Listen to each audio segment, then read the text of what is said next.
In Jefferson County, Basin School is a cornerstone of the community of roughly 300 people. And it's a story that MTN's Ali Kaiser has continued to follow over the last month, looking at how the school went into non-operational status and the way the community is coming together in the hopes of getting it back up and running.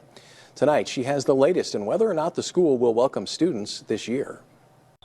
This sign right here is looking for applicants to the open teacher position at Basin School, something the community thought could bring them out of non-operational status for the 2025 to 2026 school year. But despite a lot of hard work, some are saying a lack of communication led to them remaining non-operational. Procedures, how to follow, and dates.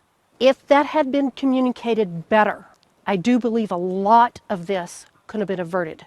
Dee Dee Rhodes put hours into getting the school back up and running, finding students to enroll, getting teachers to apply, and remodeling a home that would be rent-free for the teacher. But in the end, the Basin School Board confirmed Wednesday that they will not be able to open their doors to students this month. I feel wounded. The community had hope after 2 students enrolled and teacher applications came in. But state law says since the board voted to go non-operational after June 1st, the Montana Office of Public Instruction cannot give them the approval to return for this school year.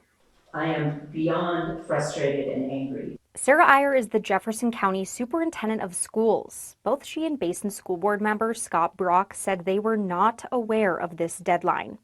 It was said during the meeting that it might have been better if the board did not approve non-operational status in the first place, even with no teacher and students.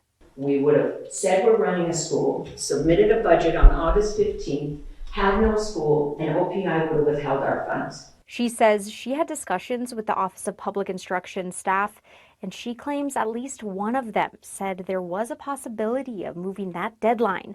The final call from OPI was to not do that.